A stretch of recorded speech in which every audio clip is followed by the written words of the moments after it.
अत्यंत सुंदर थी। उसके जन्म के समय माता पिता ने उसका भविष्य जानने के लिए राज्य के ज्योतिषी से सलाह ली थी। राज्य ज्योतिषी ने बताया था कि राजकुमारी बहुत भाग्यशाली होगी। यह भविष्यवाणी सत्य साबित हुई। जैसे जैसे वह युवा होने लगी, उसकी सुंदरता बढ़ती गई।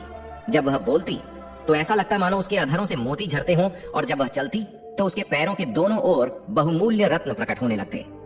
राजकुमारी के जन्म के बाद राजा बलदेव सिंह अपनी संपत्ति और समृद्धि में तेजी से वृद्धि करते गए और क्षेत्र के सबसे धनी राजा बन गए। राजकुमारी के पास एक विशेष गुण था। उसने सोने की एक माला धारण की हुई थी जो उसके जन्म के समय से ही उसके गले में थी। जब इस माला के बारे में माता पिता ने ज्योतिषी से पूछा तो उन्होंने बताया, यह माला उसकी जिंदगी का अभिन्न हिस्सा है। इसे कभी भी उसके गले से न उतारा जाए और इसकी सदा रक्षा की जाए। रानी ने राजकुमारी को इस बारे में समझाया और उसने इस माला को हमेशा अपने गले में धारण किया। जब राजकुमारी युवा हुई तो उसके जन्मदिन पर राजा ने उसे सोने की सुंदर चप्पलें उपहार में दी। राजकुमारी ने अपने पिता का आभार व्यक्त किया और अपनी सेविकाओं के साथ वे चप्पल पहनकर पहाड़ों में चहलकदमी करने लगी। ये चप्पलें उसकी नाजुक पैरों की सुंदरता और बढ़ा देती थीं। एक दिन राजकुमारी अपनी सेविकाओं के साथ पहाड़ों पर फूल इकट्ठा कर रही थी। तभी उसका पैर फिसल गया और उसकी एक चप्पल पहाड़ी की खड़ी ढलान से नीचे गिर गई।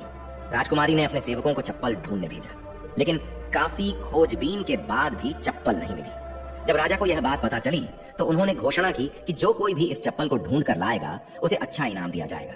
कई प्रयासों के बावजूद कोई भी राजकुमारी की चप्पल ढूंढ नहीं पाया। कुछ समय बाद एक दिन रत्नपुर का एक युवा राजकुमार उन पहाड़ों से गुजर रहा था। जंगल के बीच उसे एक चमचमाती हुई चप्पल दिखाई दी। उसने चप्पल उठाई और अपने महल लौटकर अपनी माँ को दिखाई। उसकी माँ ने चप्पल देखकर कहा, यह किसी सुंदर राजकुमारी की चप्पल होगी। यदि चप्पल इतनी सुंदर है तो उसकी मालिकिन कितनी सुंदर होगी। राजकुमार की माँ ने अपने दूतों को चारों दिशाओं में यह पता लगाने भेजा कि यह चप्पल किसकी है। कई दिनों तक कोई खबर नहीं मिली, लेकिन कुछ समय बाद यात्रियों ने बताया कि एक दूरस्थ चंद्रपुर में एक राजा रहता है जिसकी बेटी की एक सोने की चप्पल खो गई थी। यह सुनकर राजकुमार की माँ ने कहा, यह चप्पल निश्चित ही उसी राजा की बेटी की है। अब तुम्हें उस राज्य में जाकर चप्पल लौटानी चाहिए। अगर राजा तुम्हें इनाम के रूप में धन संपत्ति दे तो उसे अस्वीकार कर देना और केवल राजकुमारी का हाथ मांगना। राजकुमार ने वैसा ही किया जैसा उसकी माँ ने कहा। लंबी यात्रा तय करने के बाद वह चंद्रपुर के राजा के दरबार में पहुंचा। उसने राजा से कहा, मुझे आपकी बेटी की यह चप्पल जंगल में मिली थी, मैं इसे लौटाने आया हूँ। राजा इस बात से अत्यंत प्रसन्न हुए और बोले, बताओ तुम्हें क्या इनाम चाहिए? मैं तुम्हें घोड़े, सोना, चांदी या अन्य कोई वस्तु दे सकता हूँ। राजकुमार ने विनम्रता से कहा, मुझे इनमें से कुछ भी नहीं चाहिए। मैं एक रत्नपुर के राजा का पुत्र हूँ। मैंने लंबी यात्रा करके यह चप्पल लौटाई है। यदि आप मुझे कुछ देना ही चाहते हैं तो मैं आपकी बेटी का हाथ मांगता हूँ। यदि आप मुझे उसके साथ विवाह करने की अनुमति दें तो यही मेरे लिए सबसे बड़ा इनाम होगा। राजा ने कहा, यह हमारे हाथ में नहीं है। मैंने प्रतिज्ञा ली है कि मैं अपनी पुत्री का विवाह उसकी इच्छा के विरुद्ध नहीं करूंगा। यदि उसे कोई आपत्ति न हो और वह आपको पसंद करे तो मुझे भी कोई आपत्ति नहीं होगी। जब राजकुमार महल के अंदर आ रहा था तब राजकुमारी ने उसे देखा। वह अपने पिता के पास गई और अपनी खोई हुई चप्पल पाकर बहुत प्रसन्न हुई।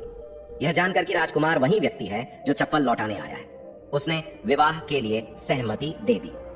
दोनों का विवाह बहुत धूमधाम से संपन्न हुआ। कुछ दिनों बाद राजकुमार ने राजा से कहा कि वह अब अपनी पत्नी के साथ अपने प्रदेश लौटना चाहता है। राजा और रानी ने सहर्ष अनुमति दे दी।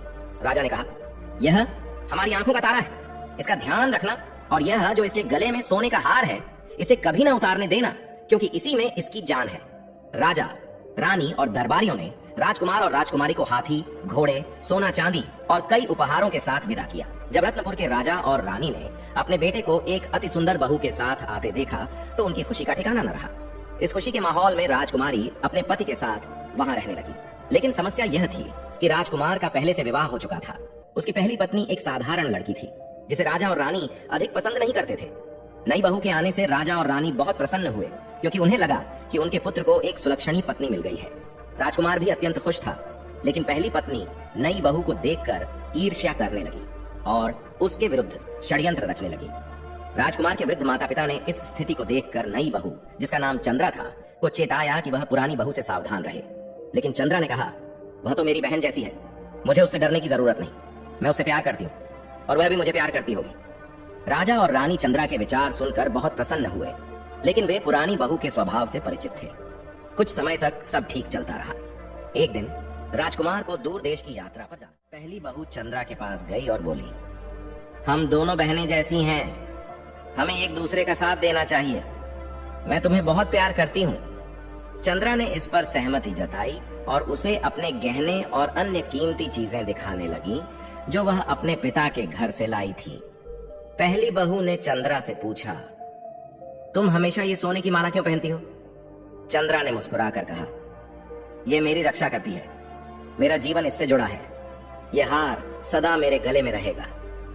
ये सुनकर पहली बहू के मन में एक योजना बन गई। उसने अपनी विश्वास पात्र सेविका को बुलाया और कहा, आज रात चंद्रा के गले से यह हार चुराना।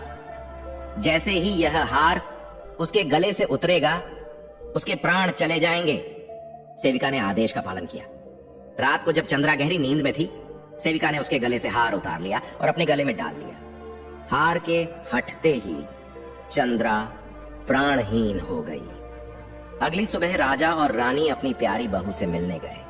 उन्होंने बहुत देर तक दरवाजा खटखटाया, लेकिन कोई जवाब नहीं मिला। जब वे अंदर गए तो देखा कि चंद्रा बेसुध पड़ी थी। उसका शरीर ठंडा हो चुका था और उसका चेहरा पीला पड़ गया था।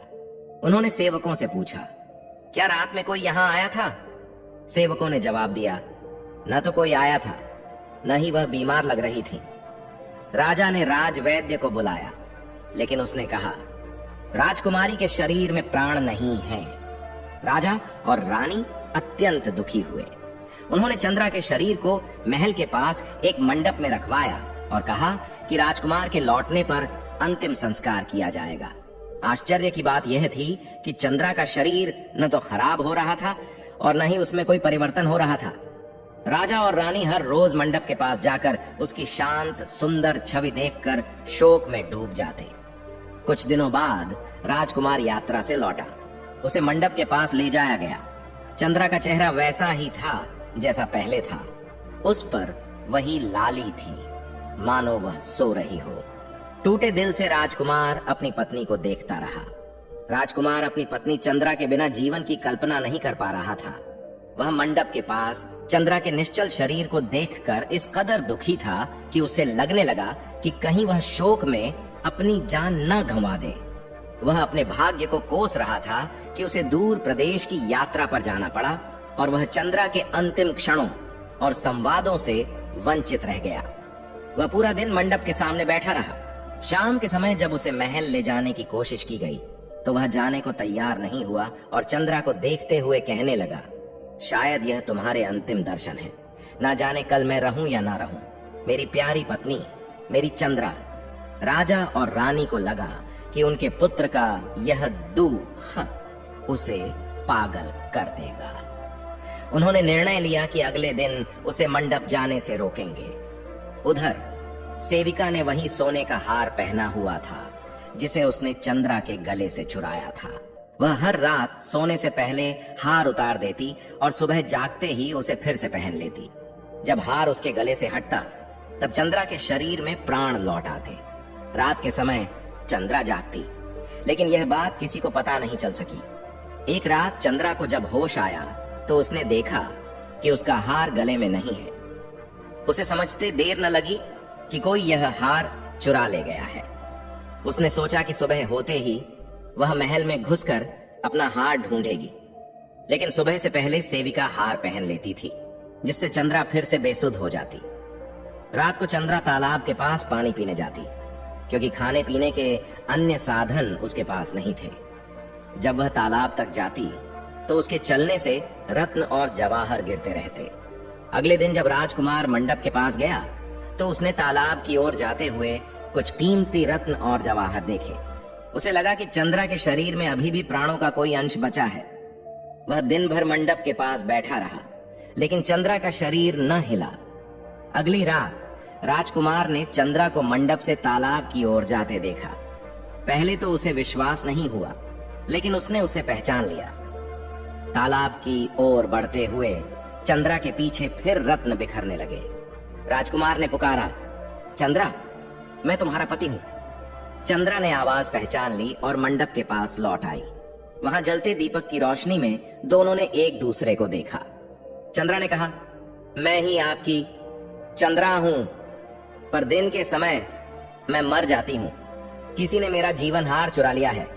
राजकुमार ने उसके गले की ओर देखा, लेकिन वहां हार नहीं था। वह बोला, चिंता मत करो, मैं तुम्हारा हार ढूंढ लाऊंगा। अगले दिन सुबह राजकुमार महल लौट आया। उसने सभी नौकरों और सेवकों को बुलाया। जैसे ही उसकी नजर सेविका के गले में पड़े हार पर पड़ी, उसने तुरंत सैनिकों को आदेश दिया कि उसे गिरफ्तार किया जाए। सेविका डर गई और उसने सारी सच्चाई बता दी, कैसे पहली बहू ने उसे चंद्रा का हार चुराने का आदेश दिया था। यह सुनकर राजकुमार ने पहली बहू को भी गिरफ्तार करने का आदेश दिया। दोनों को कारागार में डाल दिया गया। हार लेकर राजकुमार अपने माता पिता के साथ मंडप पर पहुंचा। जैसे ही उसने चंद्रा के गले में हार पहनाया, उसकी प्राण शक्ति लौट आई। चंद्रा की आंखें खुल गईं और वह फिर से जीवित हो उठी। राजा और रानी के चेहरे पर खुशियों की चमक लौट आई। यह खबर पूरे राज्य में फैल गई और चारों ओर उत्सव मनाया जाने लगा। इसके बाद बूढ़े राजा और रानी, राजकुमार और चंद्रा सुख शांति से रहने लगे। दोस्तों, कहानी कैसी लगी कमेंट करके जरूर बताएं और वीडियो को लाइक और चैनल को सब्सक्राइब करके बेल आइकन पर प्रेस कर लीजिए, जिससे आप प्राचीन कथाओं और कहानियों से जुड़े रहे। ओम नमः शिवाय।